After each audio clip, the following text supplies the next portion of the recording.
we back.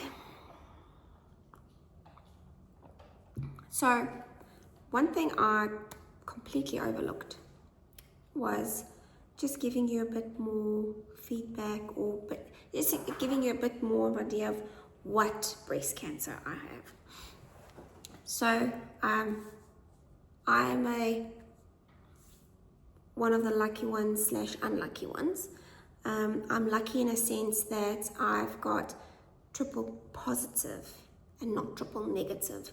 So what triple positive means is that my cancer cells are positive for estrogen and progesterone, as well as having the HER2 positive marker. The HER2 positive marker means that the cancer I have is a bit more aggressive, faster growing than having a HER2 negative but positive estrogen and positive progesterone. But I'm also in a sense lucky that I don't have triple negative, because triple negative is a bit more tricky to handle. But in saying that, like I mentioned, I'm going for the genetic tests, because those genetic tests then will determine what happens after the chemo. So I will start on Wednesday, the 12th of Feb. I go for my first chemo, which is, as they call it, A and C.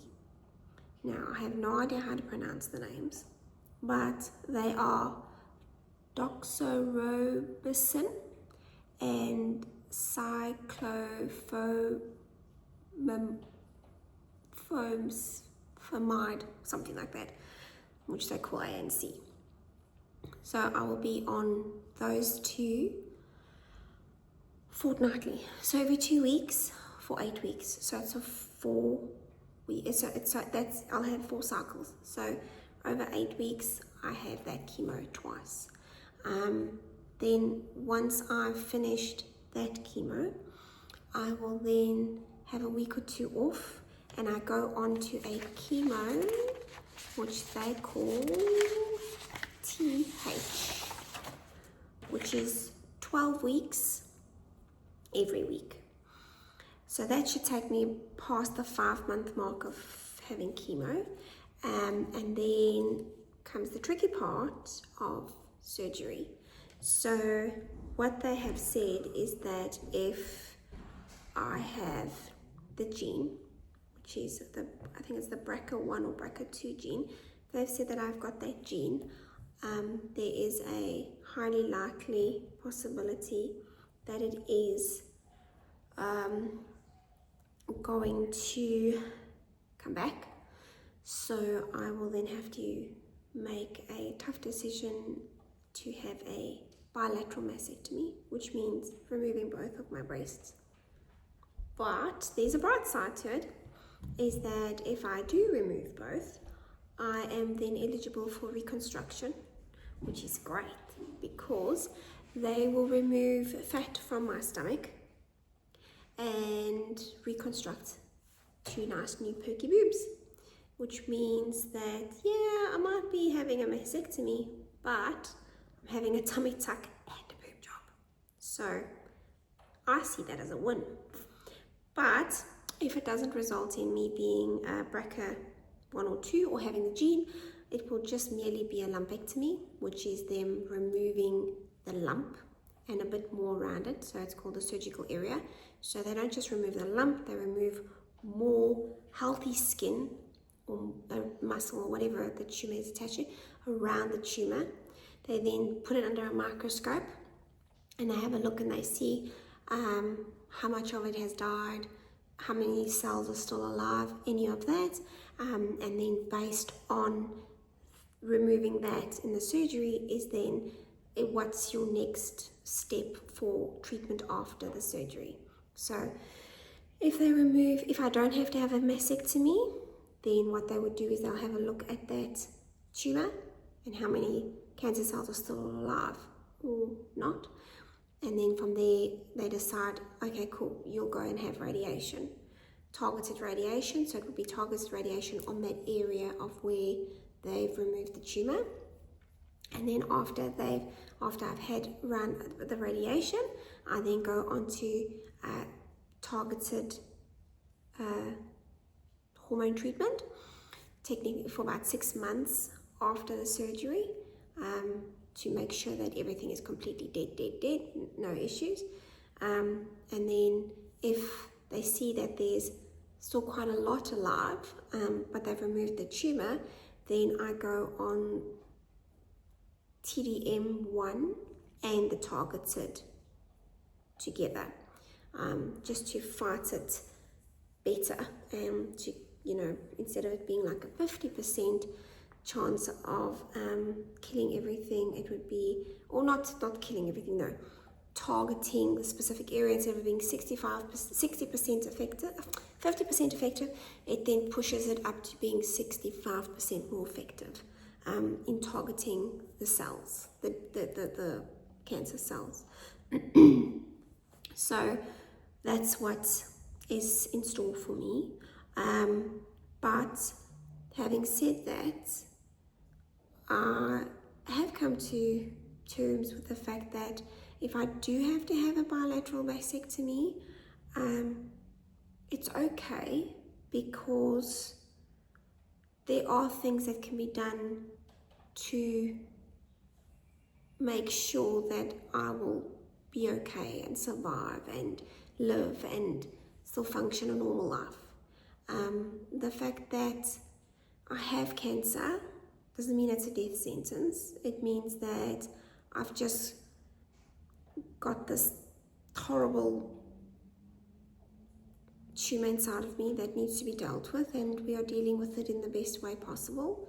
The reason why they are doing chemo before surgery is that they've said that they've realized, especially in younger women, that they're getting better results by doing chemo first, because not only is it then killing and shrinking the tumor, it's also stopping it from multiplying a lot.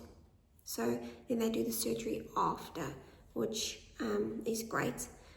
It also then gives them time to come back with my genetic test, because that could take a couple of months for the genetic test to be done to give me the yay or nay of if I've got the gene or not.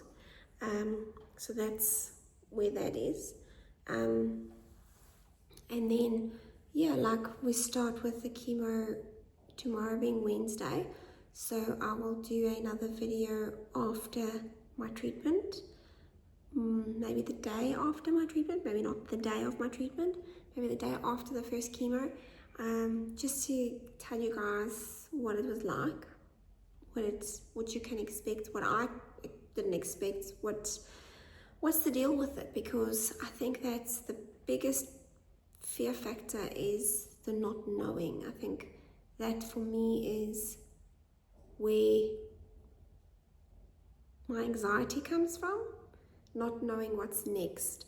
And I feel that, like, if these videos can help someone who doesn't know what's next, yes, you know, you're gonna be told by your doctor what to do and what to expect, but you don't know what to do or what to expect when it comes to an MRI, or, you know, you can Google it, but it's not going to give you that human aspect of that feeling of isolation and loneliness and fear and the unknown, where if me telling everyone what happens at the tests, or how the chemo treatment felt, or how I'm doing, or anything like that, then everyone's winning. So my next video would be then about the chemo, but you know, my oncologist and the team that has surrounded me, just by fluke, because I just happened to call my oncologist, because all the other, my breast specialist, because all the other ones on the list above her were fully booked. So, you know, kind of feels like it was meant to be. I was meant to phone her. I was meant to have her as my breast specialist. I was meant to have her taking care of me, putting me in contact with my oncologist and the team, and, you know, not just being put into contact with the oncologist and the team, but how they've made me feel, how the nurses have made me feel, you know, and that's where we're at the moment, is that, you know, I'm grateful to be surrounded by such amazing, knowledgeable people that are putting my mind at ease. And not just putting my mind at ease in sense of like the chemo and it's bad and, you know, my hair's going to fall out and I'm going to get sickly and all those things, but like just the aspects of like how personal they make everything. Like, go to the oncologist, and the next thing after I've met with the oncologist and I've met with the oncologist's team, there's a breast nurse coming to speak to you, and she's like, I mean, like the amount of information and the amount of pamphlets and paperwork and everything that they supply to you, like it is phenomenal. The amount of knowledge that they give you on this journey just also puts your mind at ease, you know. I mean, like just silly things like I can go get a wig at the wig library for the whole time that I'm having chemo, and you pay like $20 for the whole time. You know, I don't have to buy a wig, and it's a proper synthetic wig, a proper real wig that people have donated. And like the amount of like information that the oncologist has given me based on just this first round of chemo, it's just so reassuring, you know. I mean, they've given me books like how to talk to my kids about cancer. Like, that's amazing. Like, what age appropriate words to use, and like it's just, I mean, like it's a full-on glossary, like for their age, for the what diagnosis you have, what you should tell them, what you shouldn't tell them, how far you go with that, you know.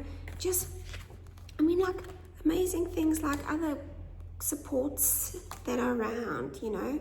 And like there's like introducing the Cancer Council, which is like if I need help with whether it's finding a counselor or a psychologist or anything to speak to me or my kids or my husband, like they organize that. She will, the breast nurse, like she's given me her cell phone number, like she will organize that all. Like she'll make sure that I'm okay, that if I'm gonna miss an appointment or if I'm gonna, whatever it is, you know. And like workshops, like this amazing feel good, feel better workshop. It's like people with cancer going and learning for 2 hours free of charge how to look after your skin, how to apply makeup, how to do your headwear tips, like just tricks to help with like your skin and how you're feeling and your confidence about having cancer. Because at the end of the day, I was all like, oh, I'm not going to wear a wig. But then I'm like, do I wear a wig for myself, or do I have to wear a wig for other people's ease? Like, we're at the beach on Saturday, and my youngest, Dakota, is the lady that was bald on the beach, and she goes, Mama, you're gonna look like that? Are you gonna be bald like that lady? So I said to her, yes, I am. Is that okay? Is that a problem? She's like, oh yeah, that's fine, I was just asking. But then I think to myself, if my daughter is aware of what's happening, but she points that out, you know, for me, like I said to my husband, and he said I'm being silly. At the end of the day, my concern is do people wear wigs and headscarves for themselves, or do they wear it to put other people at ease so that they don't get stared at, so that other people are not feeling uncomfortable because, oh, this person's sick, oh shame, this poor person's sick, oh no, look, she's got no hair. Like, why? You know? So these are the type of things that I'm intrigued about and we'll discuss further. And obviously my next video would be about how I feel after chemo and what it was like. But yeah, just the information and everything that's been given to me so far, I'm so impressed. I've been really blessed with an amazing team around me, and a team that I feel is gonna be with me through this and come out stronger on the other side. So until then.